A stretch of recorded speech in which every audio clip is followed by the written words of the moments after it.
Bismillahirrahmanirrahim. Qala al-musannifu rahimahullahu ta'ala. Alhamdulillahil fattah al-jawadil mu'in ala tafaqquhi fid din man ikhtarahu minal ibadi. Segala puji bagi Allah dan yang maha membuka, yang dermawan, yang menolong kepada hambanya, kepada orang-orang yang dipilih untuk memahami ilmu agama. Wa asyhadu an la ilaha illallah wa asyhadu lan naksani sapa ingsun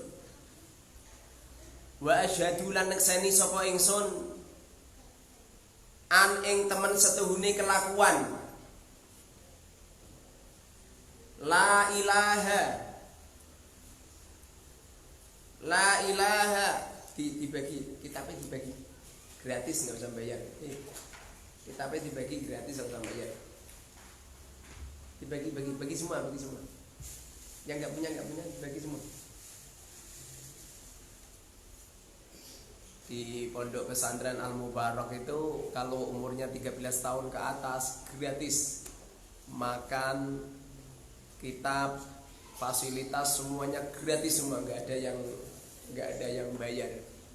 Semoga ini sedekah kami untuk para santri, karena sesungguhnya sedekah yang paling utama, lebih utama daripada sedekah kepada fuqara masakin dan lain sebagainya adalah sedekah kepada santri. Dibagi semua, dibagi semua. Itu mbak-mbak juga, mbak-mbak diberi semua. Wa asyhadu lan naksani sapa ingsun an ing temen setune kelakuan la ilaha iku ora ana pangeran kang den sembah iku maujud illallahu kejaba rupane Allah. Allahu itu berstatus sebagai badan. Syahadatan kelawan penyaksian, tudkhilu kang lebokake apa syahadah na ing kita darul khuludi ing omah kelanggengan. Membaca syahadat itu hukumnya wajib, harus berbentuk lafaz. Tidak boleh hanya dibatin di dalam hati, enggak. Untuk siapa mereka yang wajib membaca syahadat? Yaitu untuk mereka-mereka yang tadinya non-muslim, yang tadinya kafir masuk Islam. Membaca syahadat hukumnya wajib. Tapi kalau sudah Islam, seperti contoh anak-anak yang terlahir dari orang-orang Islam, maka tidak wajib membaca syahadat. Jadi anak-anak yang terlahir dari orang-orang Islam itu tidak wajib membaca syahadat. Sekali dia lahir, maka saat itu juga dia statusnya adalah orang Islam, tidak wajib membaca syahadat. Kecuali di saat sholat. Di saat sholat duhur 2 kali membaca syahadat, asar 2 kali, maghrib 2 kali, isya 2 kali, maghrib 1 kali. Itu wajib. Itu di sholat, setiap tahiyat awal sama tahiyat akhir.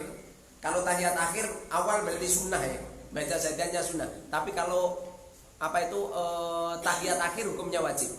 Asyhadu an la ilaha illallah. Musannif mengatakan bahwa la ilaha illallah ini adalah musabab seseorang dimasukkan ke surga. Ini bukan berarti syahadatnya itu yang memasukkan surga, itu tidak. Yang memasukkan surga adalah Allah. Yang memasukkan surga manusia itu Allah, bukan syahadat.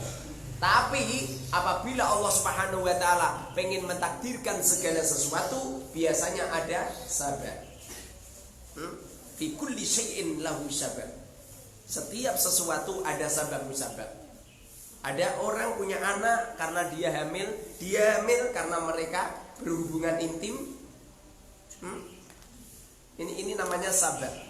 Cuma segala sesuatu kullu syai'in mustasnayat. Segala sesuatu itu ada pengecualian.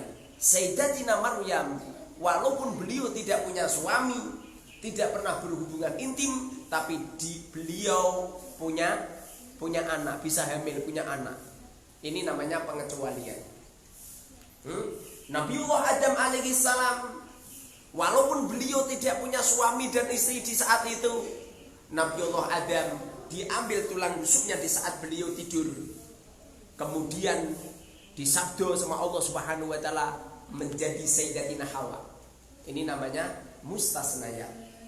Kalau mustasnayat itu urusan Allah Subhanahu wa taala, yang pasti apa itu Rasulullah sallallahu alaihi wasallam pernah bersabda, "Man qala la ilaha illallah dakhalal jannah."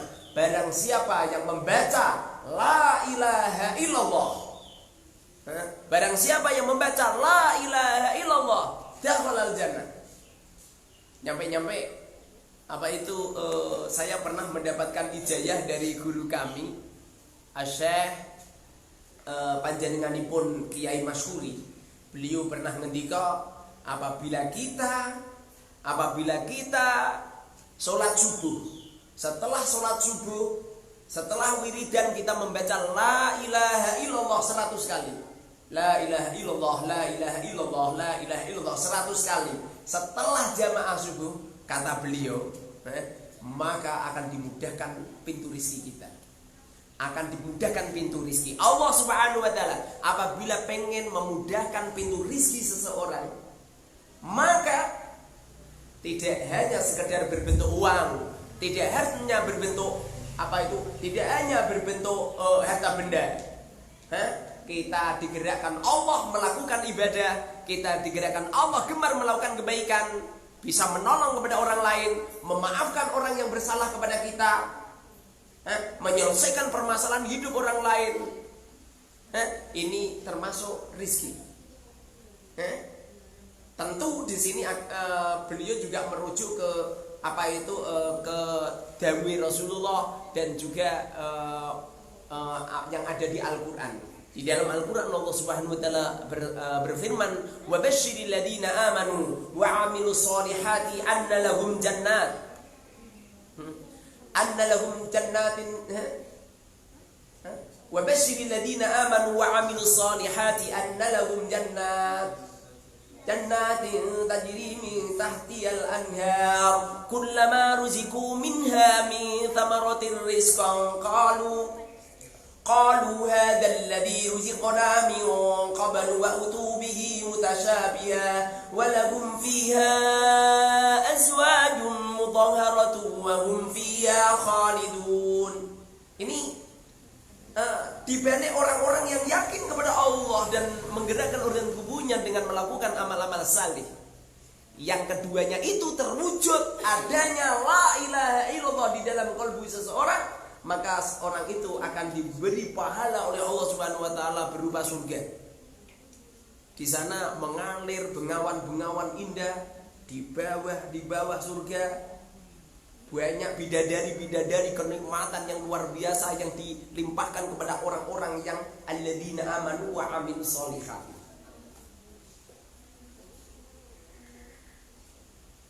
Wa asyhadu lan nakseni sapa ingsun ana sayyidana ing temen setuhune Gusti kita Muhammad dan rupane Kanjeng Nabi Muhammad abduhu iku kaulane Allah.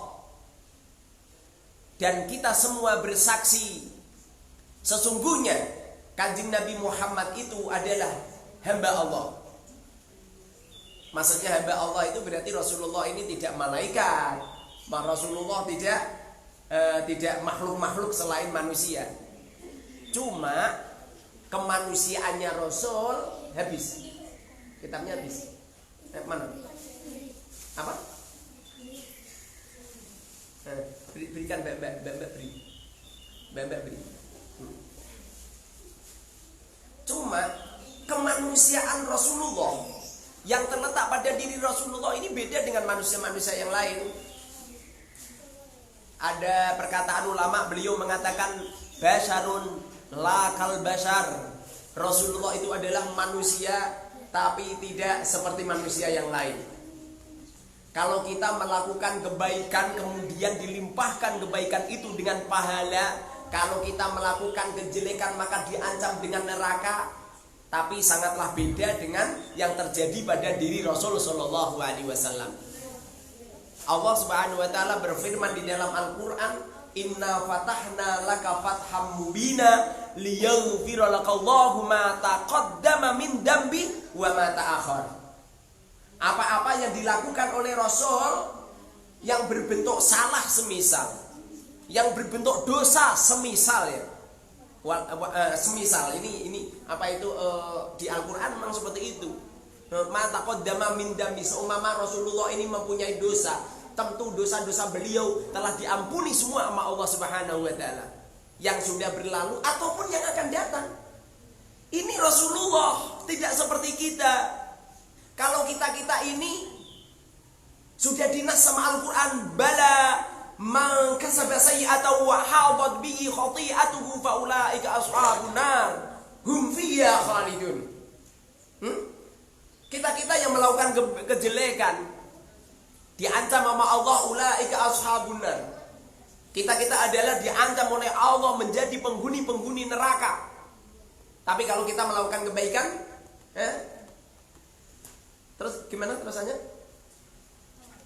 Walladzina amanu wa 'amilus solihati ulaika ashabul jannah hum fiha khalidun. Gitu. Kalau kita melakukan kebaikan, keyakinan kita kepada Allah Subhanahu Wa Taala yang maksimal akan diberi pahala berupa jannah, berupa surga. Ini kalau kita. Tapi kalau Rasulullah nggak seperti itu. Makanya dikatakan oleh banyak ulama, beliau mengatakan kebaikan yang kita lakukan dibandingkan dengan kesalahan Rasulullah yang beliau lakukan jauh lebih utama kesalahan Rasulullah. Kenapa bisa seperti itu? Kesalahan Rasulullah itu sudah dimaafkan, sudah dimaaf. Seumpamanya kelihatannya itu salah, yang asli tidak salah.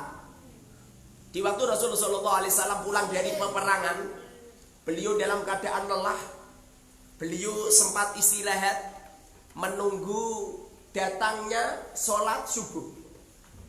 Mungkin beliau saking sayangnya, kemudian ada seorang sahabat yang matur, ya Rasulullah, panjenengan kalau menginginkan istirahat ya Rasul, nak panjenengan ngersaaken tilem Rasul, nanti aku yang membangunkan. Ada seorang sahabat berjanji kepada Rasul, Kanjeng Nabi, kalau panjenengan menginginkan untuk tidur, untuk istirahat, silakan ya Rasul, nanti aku yang membangunkan. Setelah itu apa yang terjadi? Rasulullah pun tidur. Sahabat yang menjanjikan Rasulullah akan membangunkan Rasulullah di waktu subuh tiba, ketiduran. Sahabat ini ketiduran, sehingga pada akhirnya Rasulullah SAW tertidur nyampe matahari terbit. Ini kelihatannya salah, tapi tidak salah. Semua yang dilakukan oleh Rasulullah SAW ini adalah uswatun hasanah untuk umat. Jadi apa-apa yang kelihatannya jelek, apa-apa yang kelihatannya salah, kelihatannya keliru, yang dilakukan oleh Rasul dibandingkan dengan kebaikan kita jauh lebih utama yang dilakukan oleh Rasul Sallallahu Alaihi Wasallam. Karena yang dilakukan oleh Rasul ada suri tauladan, ada percontohan untuk umat. Laqad kana lakum fi Rasulillahi uswatun hasanah. Terletak pada diri Rasul ada sebuah percontohan yang baik. Makanya Rasulullah SAW beliau nikah dengan Sayyidatina Khadijah. Di saat itu Sayyidatina Khadijah umurnya 40 tahun. Wakilah ulama tidak 40 tahun tapi 35. Sayyidatina Khadijah ini adalah seorang janda yang sudah menjanda 2 kali, anaknya 4. Sayyidatina Khadijah seorang janda yang sudah menjanda 2 kali, anaknya 4. Kemudian dinikah sama Rasul. Sementara Rasulullah di saat itu umur 25 tahun. Ini kasat mata, orang yang gak paham tentang keagungan Rasul. Mereka mengatakan, aduh Rasulullah seperti itu ya gitu. Tidak, itu jauh lebih utama yang dilakukan oleh Rasul daripada yang dilakukan oleh kita-kita. Walaupun kita umurnya 25 kemudian mendapatkan seorang istri umur 20 tahun semisal, ini jauh lebih utama Rasul Sallallahu Alaihi Wasallam. Lebih utama Rasul. Jadi semua yang dilakukan oleh Rasul ini ada hikmahnya semua, nggak ada yang tidak. Tapi yang dilakukan kita apabila baik mendapatkan pahala, apabila yang jelek maka mendapatkan adab, mendapatkan dosa. Wa rasuluhu lan utusani Allah. Wa rasuluhu lan utusani Allah. Kanjeng Nabi ini statusnya adalah hamba manusia, tapi tidak seperti manusia biasa, dan beliau adalah seorang utusan.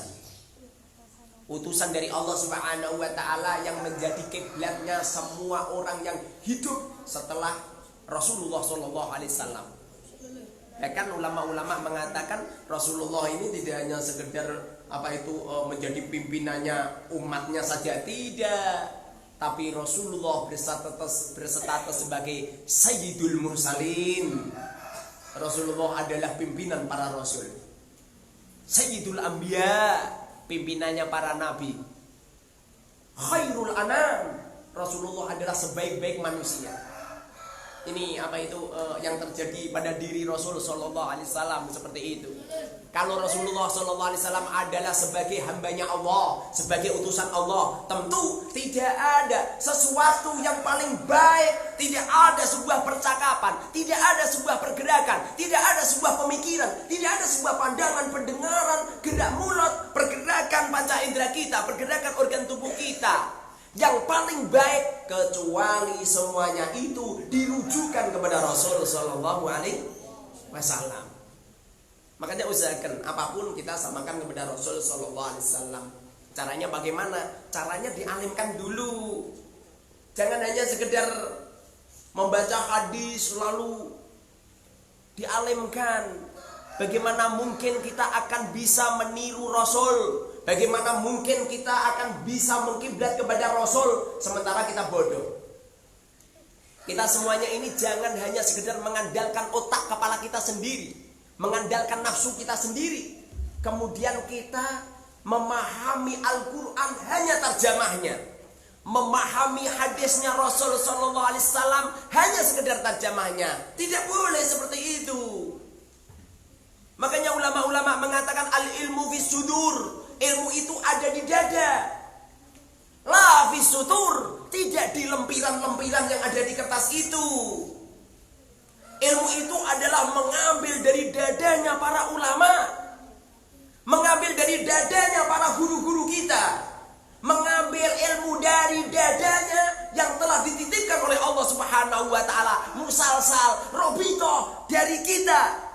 Dari kita mengambil dari guru kita, guru kita mengambil guru-guru kita, terus mengambil guru-guru kita, terus nyampe ulama mutaakhirin, ulama mutaqaddimin, nyampe ulama salafus salih, nyampe tabi'in, nyampe para sahabat mengambil dari Rasul Sallallahu Alaihi Wasallam, dan Rasulullah mengambil dari malaikat Jibril. Jadi Rasulullah tidak hanya sekadar memahami Al-Quran yang turun begitu saja, tidak, tapi Rasulullah pun diajarkan oleh Allah Subhanahu wa taala lewat malaikat Jibril. Makanya menurut kalau kita lihat di kitab-kitab tafsir, makna daripada Al-Quran adalah kalamullah al-munzil ala Rasulillah biwasilati malaikat Jibril, biwasilati ruh.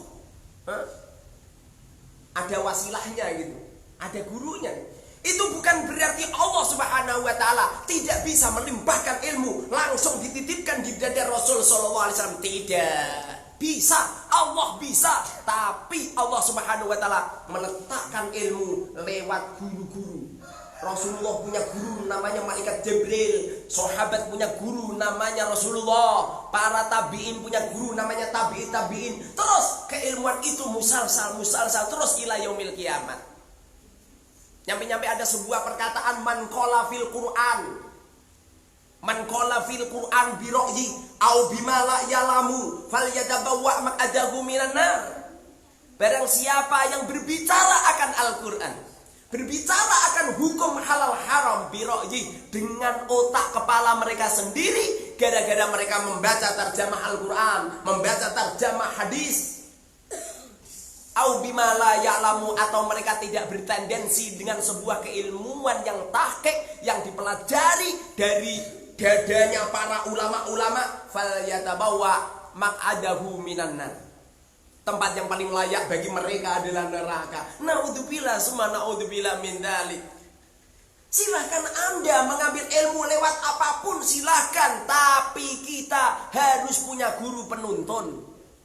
Tidak boleh langsung kita belajar hanya lewat Google tanpa guru penuntun, lewat YouTube, hanya lewat video-video yang tidak bisa dipertanggungjawabkan, lewat postingan-postingan yang ada di Facebook, di Twitter, di Instagram, lewat share-share yang ada di grup-grup, yang ada di WA, yang ada di SMS dan lain sebagainya.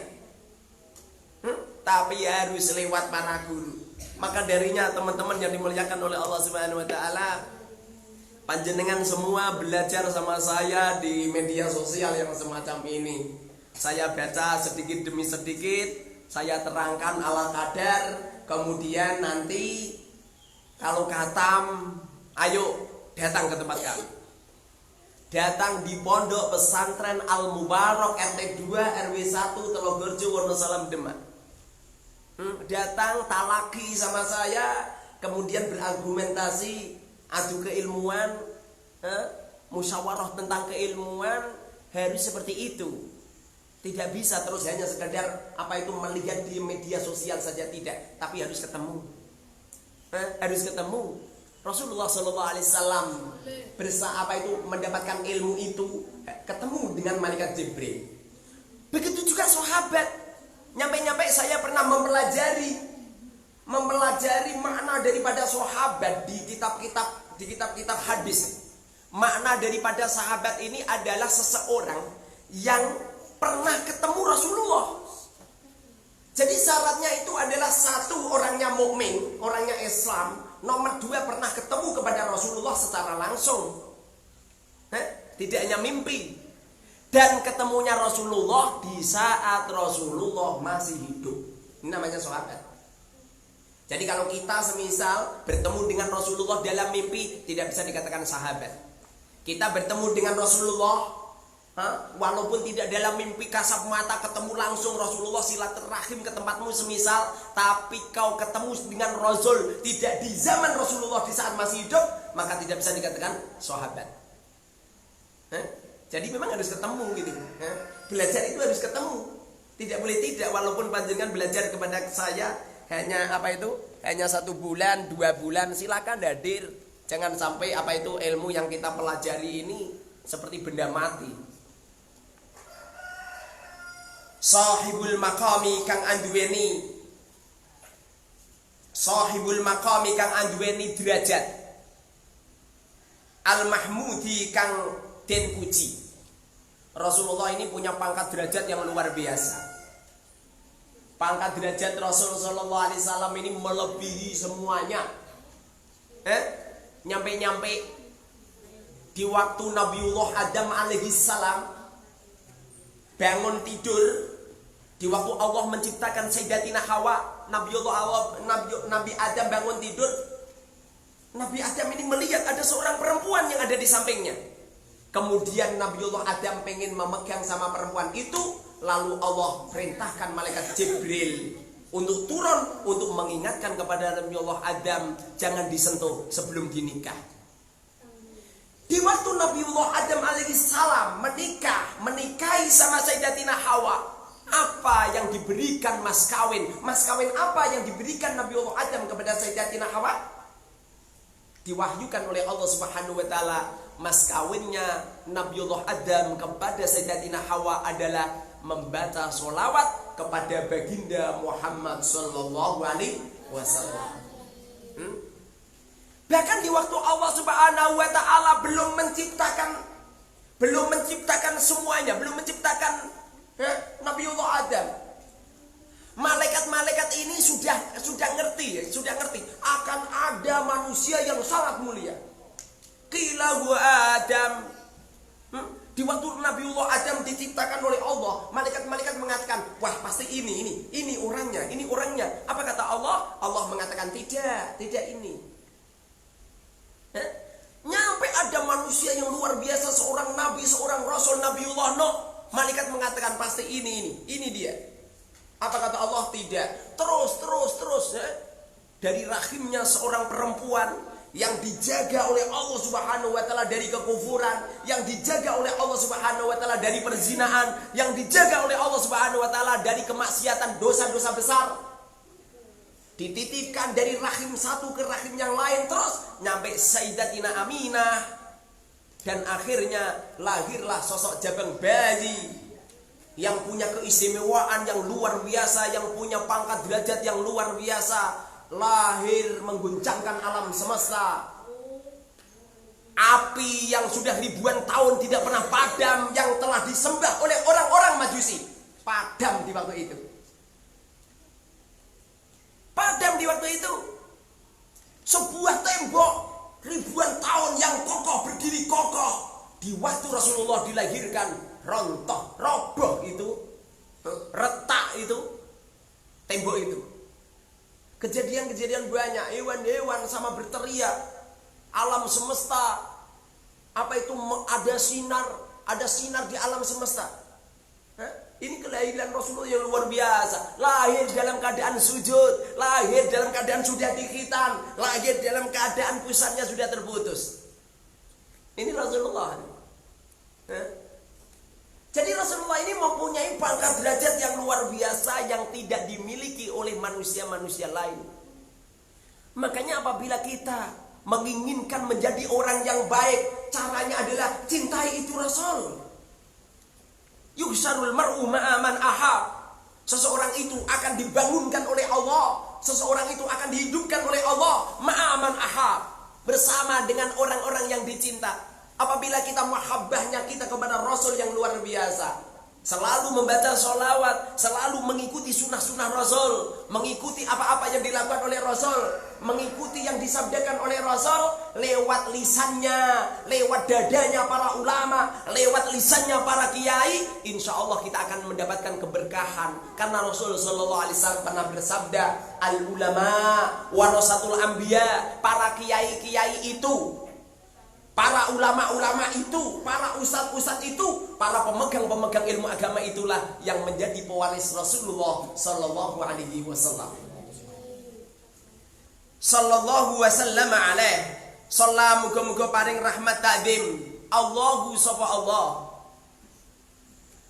Wasallama lan muga-muga paring keselamatan sapa Allah alaihi ing atase Kanjeng Nabi Muhammad.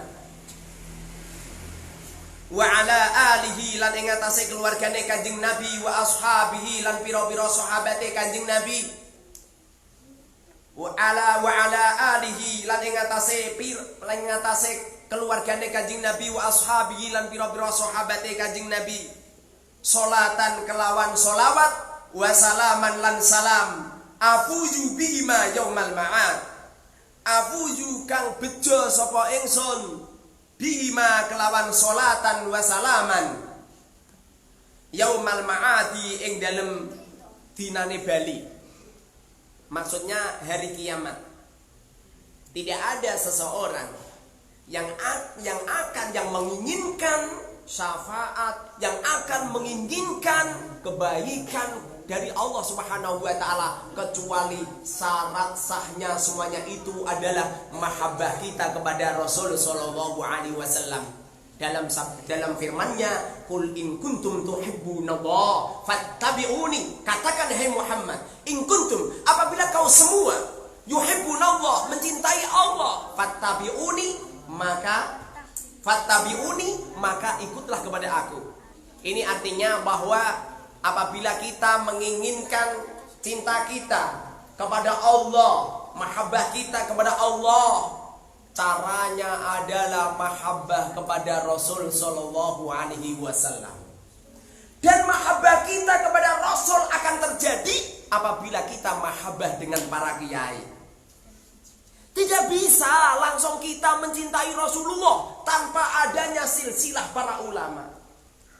Makanya dikatakan banyak ulama, beliau-beliau mengatakan jangan sekali-kali kau menginginkan keberkahan ilmu, jangan sekali-kali kau mendapatkan keberkahannya ini amal, mendapatkan keberkahannya ini hidup, kecuali hormat, kecuali memuliakan para kiai.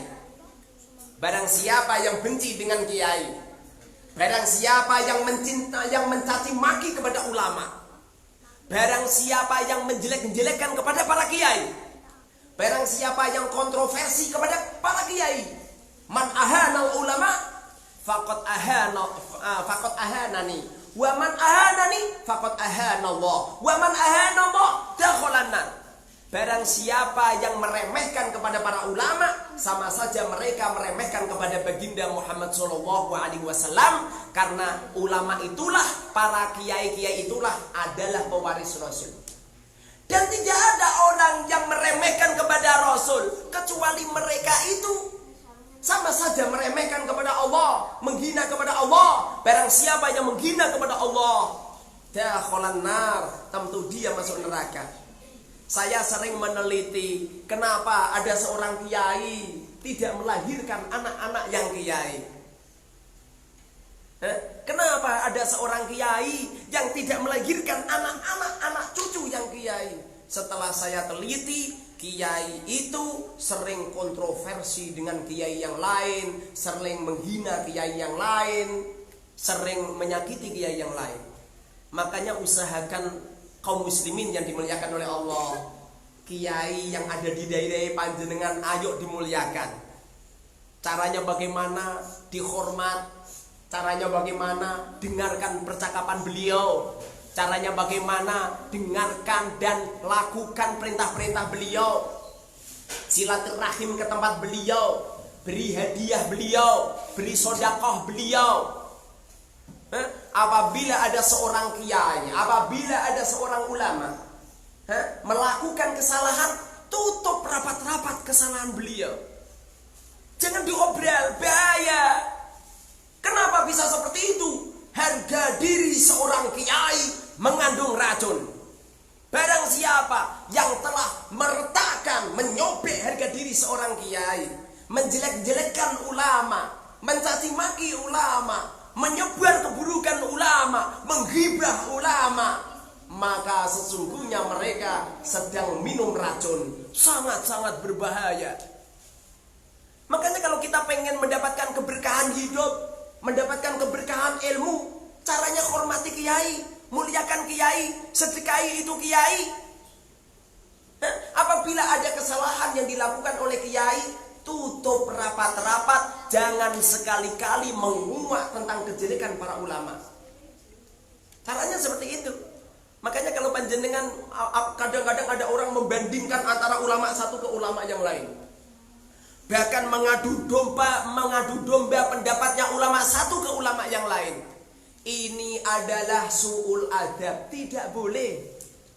Seumpama ada seorang ulama yang berfatwa A semisal, yang satu berfatwa B semisal, hormati fatwa-fatwa beliau. Beliau itu sudah istihad.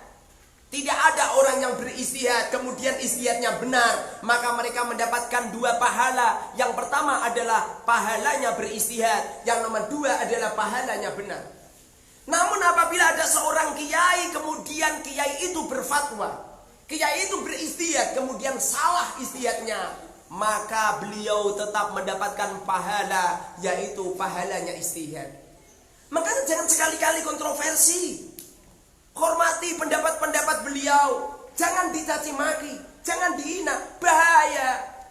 Itu adalah racun yang apabila kita lakukan sangat membahayakan. Begitu juga di waktu ada seorang ulama yang beda pendapat, jangan sekali-kali menjajarkan sebuah video, konten video ulama ini fatwanya A, ulama B fatwanya B, kemudian sampai adu di satu sebuah video, salah itu. Jangan seperti itu. Ulama itu enggak seperti itu. Ulama itu rahmatan lil umat. Ulama ini, para kiai-kiai itu adalah punya kasih sayang yang luar biasa kepada umat. Jangankan untuk kesalahan para kiai, kesalahan para umat, kesalahannya para orang awam saja ditutup rapat-rapat. Apalagi ini yang melakukan kesalahan adalah seorang kiai. Makanya jangan sekali-kali saudaraku, dimanapun Anda berada, jangan sekali-kali menguak tentang kejelekan ulama. Saya hidup di desa ini, di desa Telogorjo Wonosalam Demak. Apabila kami bertemu dengan seorang kiai, maka saya hormat. Apabila saya punya uang, saya salam tempelai beliau. Apabila saya bersalaman, saya cium tangan beliau.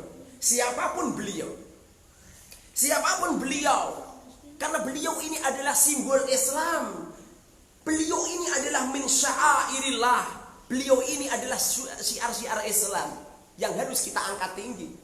Bagaimana mungkin kita bisa dikatakan cinta kepada Allah kecuali cinta syaratnya adalah cinta kepada Rasulullah? Bagaimana mungkin kita cinta kepada Rasulullah kecuali syaratnya adalah cinta kepada para ulama? Wallahu a'lam bishawab.